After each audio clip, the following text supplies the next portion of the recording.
नमस्कार। सत्यहिंदी.com के पूरा सच के हमारे इस कार्यक्रम में आपका स्वागत है।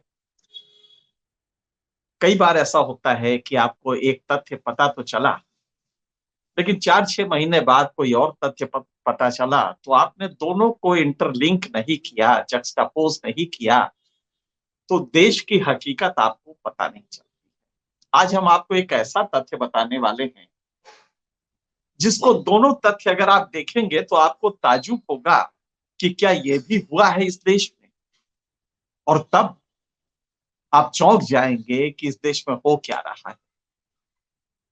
अभी 2 दिन पहले एक सर्वे जो अशोका यूनिवर्सिटी काफी प्रसिद्ध यूनिवर्सिटी है रिसर्च के मामले में, उसमें और कैंटर एक बहुत बड़ा शोध का दुनिया का की संस्था है जो कि शोध ही करती है, स्टडी करती है।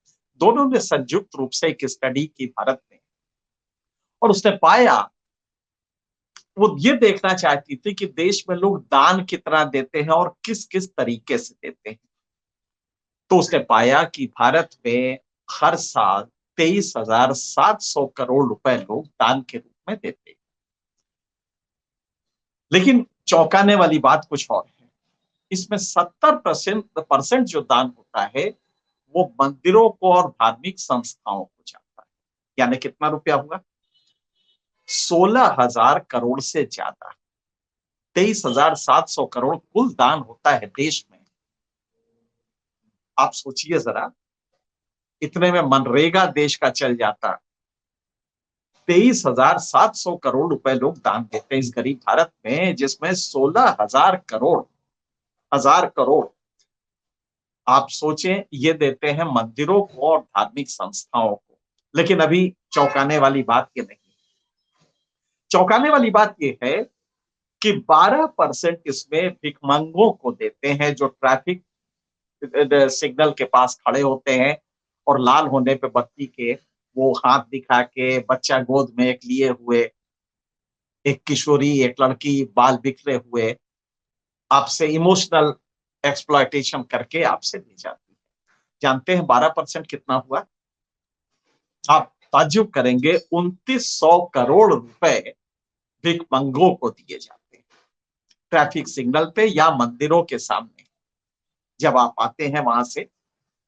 और अक्सर आप देखेंगे कि जो सबसे बड़ा घूस खाने वाला अफसर है वो पूरी श्रद्धा से बजरंगबली के मंदिर में जाता है, हाथ जोड़ता है, आंखें बंद करता है, और उसके बाद जब आता है तो भिखमंगों को दान करता है, जो उसके भ्रष्ट कमाई का 0.001% भी नहीं होता होगा, लेकिन उसको लगता है कि ये उसने पुण्य कमा लिया। तो मंदिरों में जो दान होता है, ट्रैफिक से जो मंदिर के बाहर भिखमंगों को जो दान होता है या ट्रैफिक सिग्नलों के बाहर, वो 2,900 रुपए। और भारत सरकार के ministry of social welfare and justice, इसका आकलन है कि भारत में कुल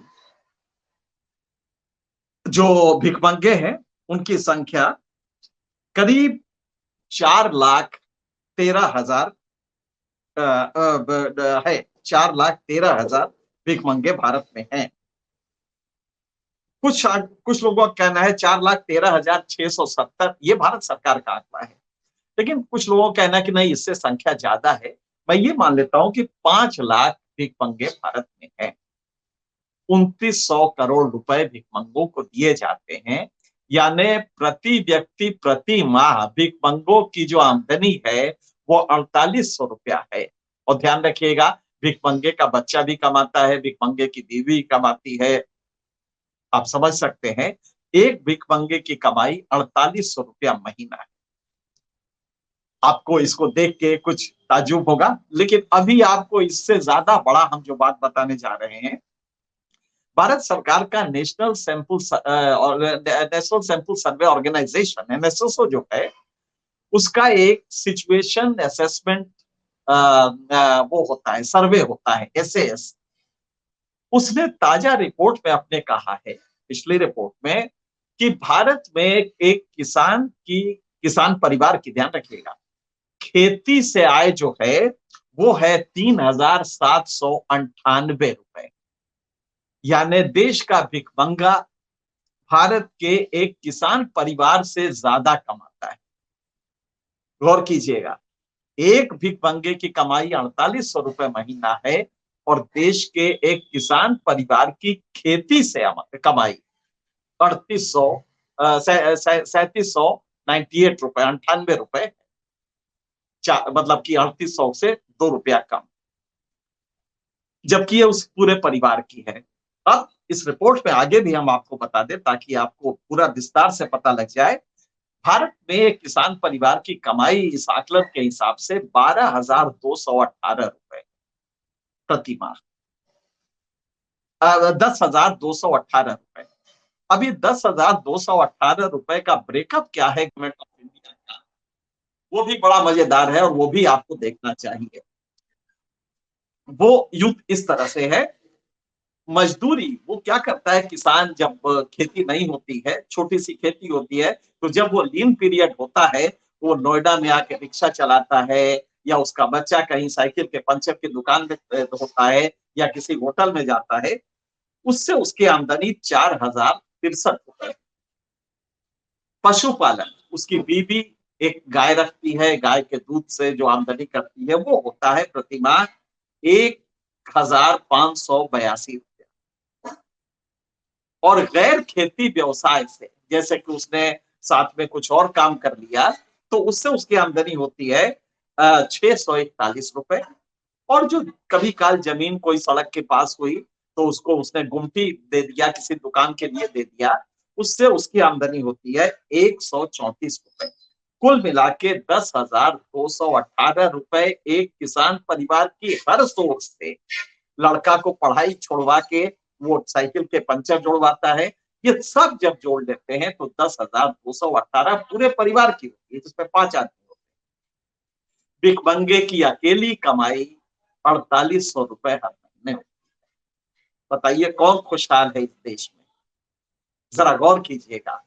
खुशहाली 70 साल में हमने कभी किसान को कहा जय जवान जय किसान, कभी कहा हमारा अन्नदाता है, कभी कहा मेरे प्यारे किसान भाइयों तुम्हें दूना कर देंगे तुम्हारी आमदनी? ये 70 साल से चल रहा है। और हमारा किसान सिर्फ इसलिए नीचे है कि हर बार जो टर्म्स ऑफ ट्रेड होता है, जिससे उत्पादन का पता लगता है कि उसमें इनपुट कास्ट और आउटपुट कास्ट का डिफरेंस क्या है, जो प्रॉफिट होता है, उस डिफरेंस को प्रॉफिट कहते हैं। तो पता लगा कि चूंकि इनपुट उसकी फर्टिलाइजर है, पेस्टिसाइड है, ये सारी बड़ी कंपनियां बनाती है, तो इनपुट कॉस्ट उसकी बढ़ती जाती है, आउटपुट कॉस्ट उसकी कम होती जाती है अपेक्षाकृत। नतीजा ये होता है कि पिज्जा के दाम अगर 3 साल में 40% बढ़ जाए तो कहीं कोई उफ नहीं होता, लेकिन गेहूं के दाम अगर बढ़ जाते हैं तो सरकारें गिर जाती हैं, प्याज के दाम बढ़ते हैं तो दिल्ली में सरकार गिरती है। तो आप समझ सकते हैं कि पिज्जा के दाम बढ़े तो कुछ भी कयामत बर्पा नहीं होती, लेकिन गेहूं के दाम, चावल के दाम, दाल के दाम बढ़ते हैं जो किसान के हित में जाते हैं। दूध के दाम बढ़ते हैं, दूध के दाम बढ़ते हैं तो 70% उसको मिलता है, जबकि गेहूं चावल के दाम बढ़ते हैं तो उसको 30% से कम मिलता है, बाकी अड़तिया ले जाता है। चूंकि दूध में कोऑपरेटिव सेक्टर है, इसलिए 70% उसको मिल जाता है। लिहाजा कोशिश ये होती है दूध, चावल, दाल, ये जो आम चीजें हैं, इनके रेट्स नीचे रहे। यही वजह है कि किसान आज अगर किसानी छोड़ के भिखमंगा हो जाए तो ज्यादा बल्ले बल्ले उसकी हो, और सरकार ये बात जानती। तो उसने क्या किया, उसने कहा कि अच्छा भाई गरिमामय भीख देते हैं, गरिमामय भिखमंगा अगर हमारा किसान बन जाए तो बहुत अच्छा रहेगा। तो किया क्या, 5 किलो अनाज देना शुरू, गरीब के नाम पे।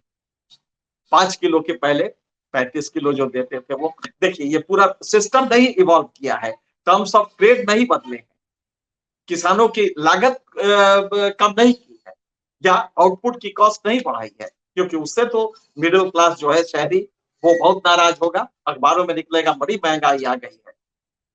और हमारा जब कंज्यूमर प्राइस इंडेक्स देखा जाएगा, सीपीआई, कहा जाएगा अरे भारत में तो कमाल हो गया, ऐसा बड़ी गड़बड़ है यहाँ पे। तो लिहाजा सरकारें गेहूं के दाम कब, जैसे ही एक्सपोर्ट होने लगा सरकार ने धीरे से बंद कर दिया। इस समय गेहूं चावल का एक्सपोर्ट बंद है, सिर्फ इसलिए कि एक्सपोर्ट होगा तो किसान की स्थिति अच्छी होगी, और किसान की स्थिति अच्छी होगी तो डोमेस्टिक फ्रंट पे भी रेट्स बढ़ेंगे गेहूं चावल के, दाल के। लिहाजा एक्सपोर्ट बंद कर ताकि दाम नीचे रहे। पिज्जा का कोई कंट्रोल नहीं है, आपकी दवाएं जो आती हैं उसके दाम कितने बढ़ जाते हैं 2 साल में, इस पे कोई कंट्रोल नहीं है। लेकिन ये किसान का गेहूं चावल आएगा तो कंट्रोल है। लिहाजा वो भिखमंगा बन गया। अब भिखमंगा को भी गरिमा से बनाया गया ताकि उसको ये ना लगे कि भाई हमें हाथ, तो 5 किलो अनाज के लिए वो जाता है, 35 किलो अनाज लेता है, कुछ सब्सिडी कभी काल मिल जाती है, और इन सब से भी छोड़िए तो 17 रुपया रोज किसान सम्मान निधि देते हैं। सोचिए 17 रुपया में एक गिलास दूध भी उसके बच्चे को नहीं मिलेगा, पूरे परिवार के लिए 2,000 रुपया 4 महीने में। अगर आप इसको कैलकुलेट करेंगे तो 17 रुपया रोज, और इस 17 रुपये में उसको कहा जाता है किसान सम्मान निधि। किसान का हम सब भिखमंगा बना के आपने उसका सम्मान कर दिया। आप जरा गौर करें किस तरह से चीजें बदल रही हैं। और इसको, ये जो डोनेशन का पैटर्न है, आज हमने आपको जिससे वाकिफ कराया, इस डोनेशन के पैटर्न में बड़ी मजेदार चीज है, गलती सिर्फ सरकार की नहीं है। हम जो डोनेशन देते हैं इसमें मध्यम वर्ग ज्यादा देता है, क्योंकि उसको लगता है कि आज का कब अंबानी बन जाए, इसकी लालसा रहती है। गरीब आदमी को, उस किसान को तो इसकी लालसा भी नहीं है। मध्यम वर्ग को इलाज, तो मध्यम वर्ग ज्यादा डोनेशन करता है। और ये करता क्या है, मंदिरों में देता है, क्योंकि तब उसको लगता है कि सीधे गॉड देख रहे हैं, भगवान जी देख रहे हैं, और खाते में पुण्य में जुड़ जाएगा, इसलिए वो मंदिर में देता है। वो किसी बाबा के यहाँ जाके दे आएगा, पता लगा कुछ दिन में वो बाबा बलात्कारी लिखता है, लेकिन वहां पे दे आएगा वो तन मन धन सब कुछ। आपने देखा किस तरह एक बाबा जेल में सड़ रहा है और एक क्यों 3 सड़ रहे हैं, तो लेकिन वो बाबा को दे आएगा क्योंकि सीधे गॉड से उसका कनेक्शन है, इसलिए बाबा को देगा। भिखमंगे को देगा तो ये गरीब नवाज को, दीन दयाल को मिलेगा डायरेक्ट, और पुणे के खाते में लिख जाएगा। भले ही आप जिंदगी भर करप्शन करते रहे हो, लेकिन चश्मा उतार के, एसी का शीशा उतार के जब 100 का नोट पकड़ाते हैं ट्रैफिक सिग्नल पे, तो आपको लगता है कि बस अब हो गया, बराबर हो गया। उधर जो करप्शन किया था, 10 लाख रुपए लिए थे, ये 100 के नोट में चला गया, अब पुणे में लिख जाएगा हमारे। तो ये हमारी आदत में है कि हम पुणे के लिए भिखमंगों को देते हैं, मंदिरों को देते हैं, लेकिन वहीं पे सामाजिक संस्थाओं को जो शिक्षा, स्वास्थ्य, जनरल ज्ञान के लिए कार्य कर रही हैं, हम उनको पैसा नहीं देते। इस पूरे 23,700 करोड़ रुपए में सिर्फ 5% सामाजिक संगठन को, नॉन रिलीजियस संगठन को दिया जाता है, जबकि वो संगठन समाज के हित में कल्याणकारी कार्य के लिए रहें, अस्पताल बनवाती है वो संगठन, वो शिक्षा के लिए स्कूल खुलवाती है, पर उसको हम नहीं देते क्योंकि उसका गॉड से कनेक्शन नहीं है। सीधे जब तक भगवान से कनेक्शन ना हो, सामाजिक संस्थाएं रिलीजियस प्रोसेस से नहीं आई है, लिहाजा उनको नहीं मिलता चंदा। हम चंदा भिखमंगे को देंगे, हम मंदिरों को देंगे, ये हमारा दोष है। तो आप समझ सकते हैं कि स्थिति क्या है। ये बात चूंकि जानते थे बहुत अच्छी तरह, भारत की जो समय हमारी हुकूमत है, निजाम है, वो जानती है, लिहाजा इनको भिखमंगा बनाओ, लेकिन तब इसको इज्जत का नाम देके 5-5 किलो अनाज दे दो। तो हमने अनाज देना शुरू किया, और नतीजा ये हुआ कि हम इस समय अनाज देके उनका वोट बटोर रहे हैं। आप सोचिए 70 साल में एक किसान का बेटा भी और गरीब होता चला गया, लगातार होता चला गया, जबकि उपज बढ़ती गई, खाद पानी देने से उपज बढ़ती गई। और आप ताजुब करेंगे, जो उपज पर हेक्टेयर 5 क्विंटल होती थी, आज 36 क्विंटल है, 7 गुना उपज बढ़ी है उसी खेत में। लेकिन किसान उससे ज्यादा गरीब हो गया है।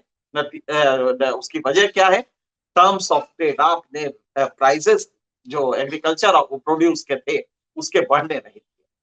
तो हकीकत की अगर आप इसको समझ लें कि देश में किसान क्यों आंदोलन कर रहा है, वो किसान वो तड़प के आता है, और तब हम कहते हैं नहीं तुम्हारे लिए कानून बनाए हैं ना, तुम असल में तुमको आता जाता नहीं है कुछ, तो तुम्हारा सब कुछ करेगा कोई अडानी अंबानी आके तुम्हारे खेत को किराए पे ले लेगा।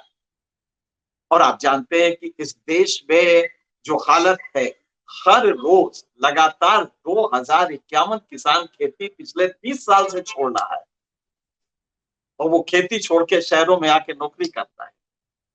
कोई ताजुब नहीं, भिखमंगा बनता हो, ज्यादा प्रॉफिट का सौदा है। तो हमने आज आपको ये हकीकत से वाबस्ता कराया कि दो फैक्ट है हमारे पास। एक है किसानों की आमदनी जो गवर्नमेंट ऑफ इंडिया की आई है, दूसरा भिखमंगों की संख्या। और इस नए रिसर्च से हमें पता लगा कि भिखमंगों को कितना मिलता है हर महीने। जब दोनों फैक्ट को आप जोड़ेंगे तो इस देश में क्या हो रहा है इसकी हकीकत पता चलेगी। और अगर ये हकीकत आपको पता चलेगी तो आप एक बार सोचने को मजबूर होंगे कि हम ये दान देते किसको है, दान देते क्यों है, और फिर अगर ये दान देना है तो हम क्यों न सरकार पे दबाव डालें कि किसानों की हालत भिखमंगों की ना कर। अगर हम ये सोचने लगेंगे तो चीजें बदलने। 70 करोड़, हमारे 62 करोड़ किसान है। सस्टेनेंस अगर देखेंगे तो देश का 70 करोड़ आदमी एग्रीकल्चर सिस्टम से सस्टेनेंस लेता है। अगर वो इसको हकीकत को समझ जाए तो सरकारों की हिम्मत नहीं होगी कि गेहूं के दाम सही न दिलाए जाए। सब्सिडी में किस तरह से आपने लोन माफ कर देते हैं बड़े उद्योगपतियों के। और जब पूछा जाता, अभी 2 दिन पहले खबर आई है कि जब स्टेट बैंक से पूछा गया कि कितना लोन आपने माफ किया है बड़े उद्योगपति के, नहीं साहब ये नहीं बताया जाएगा। तो बोला हुजूर 2 साल पहले तो आपसे पूछा था तो आपने बता दिया था, क्या रूल चेंज हो गया आजकल? तो कोई जवाब स्टेट बैंक ने नहीं दिया। स्टेट बैंक ये बताने को नहीं तैयार है कि कितना कर्जा जो लेके भाग गए हैं उद्योगपति उनका माफ किया गया है। ये अभी एक आरटीआई में ये खुलासा हुआ है। तो आप समझ सकते हैं कि किसका लोन माफ हो रहा है और किसको भिखमंगा बनाया जा रहा है। अगर ये तथ्य आपके समझ में आ जाए तो बैठिए, सोचिए, और सोचने के बाद अगर लगे कि आपको आगे आना चाहिए तो ये पूरा जो हमने आज किया है इसको आप अन्य अपने मित्रों को भी बताएं और चर्चा में इसको लाएं कि हमारा देश का किसान आज कहाँ है, क्यों भिखारी से भी बदतर हालत हो गई है। आज के लिए इतना ही। आने वाले कुछ और मुद्दों पे हम कुछ देर बाद फिर से बात करेंगे आपसे। तब तक के लिए सत्य हिंदी का ऐप डाउनलोड करें गूगल प्ले स्टोर पर।